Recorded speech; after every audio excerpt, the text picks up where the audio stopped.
contact us at forherhelpdesk@gmail.com. Good afternoon, everyone. My name is Brendan Gillespie, and I serve as the Chief Technology Officer for 4Her. Since the update on April 3rd, our technology team has been working around the clock to address three critical pillars of our platform, these being geographic integrity, system security, and user safety. Firstly, regarding the Delaware incident, we have successfully remediated the coding error caused by our previous independent contractors, and a full geographical audit of North America has been completed. And I can personally confirm that the Delaware and Maryland states are now accurately represented in location-based services. Second, regarding the unauthorized communications from April 11th, our internal cybersecurity audit confirmed that a former contractor exploited administrative permissions to publish those offensive tweets. We have since revoked all third-party administrative access and implemented a zero-trust security architecture. No third-party contractor will ever again have the ability to speak for our brand. And most importantly, we are addressing the safety concerns surrounding men's rights groups attempting to co-opt our platform. Let me be perfectly clear. 4Her is not a dating app, nor is it a platform for alpha male constituencies. As a CTO, my priority is the safety of our 700,000 users. Effective immediately, we are rolling out a back-end monitoring system to identify and ban profiles that exhibit malicious tracking patterns. By May 1st, we will introduce anonymized reviews and new multi-factor vetting processes to ensure our community remains a safe, female-focused environment. We are a health and wellness company overall.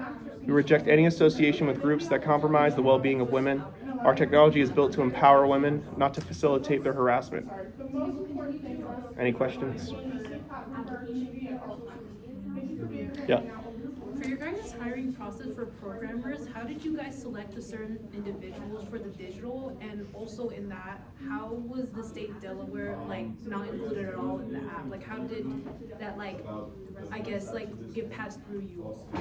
Great question. So ultimately, the omission of Delaware was a failure of oversight in the quality assurance process through a third-party vendor.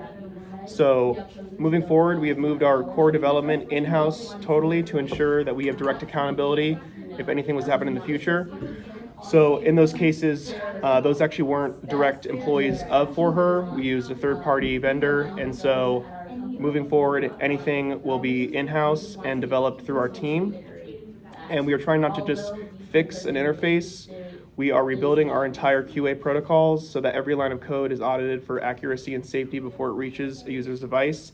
And so we're having a strong vetting process, not only for our users, but for any programmers or anyone hired in the future to be on our team.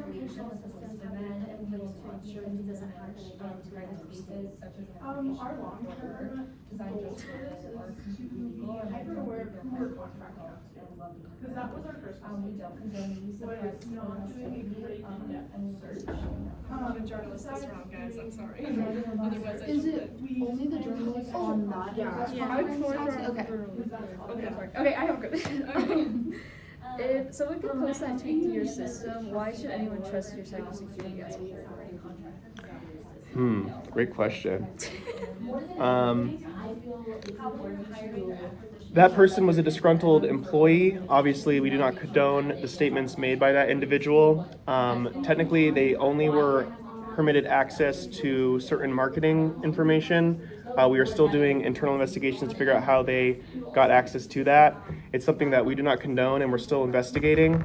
Like I said previously, along with the upgraded internal systems to prevent anyone that's not a female or anyone with malicious intent to access the app. Moving forward with this startup, we want to implement even stricter background checks for future employees and constant monitoring about the privacy and ability of access for those accounts. So we just hope that you can trust that we are doing all we can to ensure that nothing like that will happen again. And for any updates on those internal investigations and steps being taken, you can go to the sources provided by the CEO previously. And to also ensure that those who shouldn't be allowed on our app.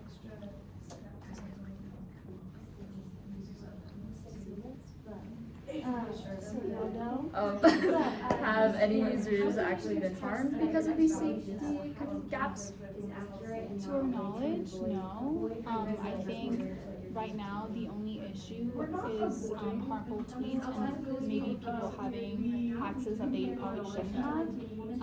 But because of this instance, we are taking care of all of those issues now. We hope that nothing has happened that we are unaware of, but if someone was harmed by this, we do ask that they please come forward. It can be like an anonymous reporting, and we will take care of them, and we will try to compensate them as needed. To piggyback off that, obviously we're doing all we can internally to prevent anything like that from happening currently and in the future, but we want to encourage, as my partner said here, women in daily life have to look out for each other just, day to day when these things happen in real life. So we want people to follow those hashtags that we promoted about, see something, say something, and community safety. And so if anything is noticed, to feel free to report. We have people that are on standby for those scenarios, and also for the time being until we get even more stricting vetting process, especially with the marches going on and all the political movements.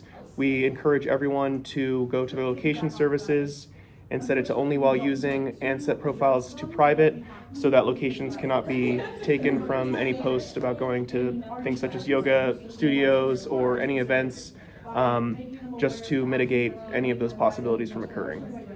Going off of that, with the marches going on, we do ask that the public to not engage. We do know that these marches are going with a very powerful narrative, but we want people to protect themselves, and if they can avoid going through them, we would ask that they do, to prioritize their own safety and to avoid escalating the issue if it's not necessary. They employ. It's gonna be a whole new process that we're gonna have to figure out, and we will finish every time that we can. I make sure that there's communication with who we're contacting. I guess. What direct response do you have to the group A Voice for Men trying to associate directly with you? Yeah, so like I mentioned before in my opening statement, we condoned the tweet that has sparked their comments about us being a dating app for them and us working alongside them. We absolutely are not. We don't associate with them at all. We have reached out to a few of their representatives in Delaware and California, however, we have received no response, and no one from our team is wanting to attend any of their marches in any states. This is being used as a clear avenue by, I guess you could call it male supremacy groups, to use this as an opportunity to voice their opinions when this really has no relation to what our app is all about. And we have issued cease and desist orders to any group falsely claiming an affiliation with For Her. Our tech ultimately is built for health, not the well-being of those who seek to harass our users.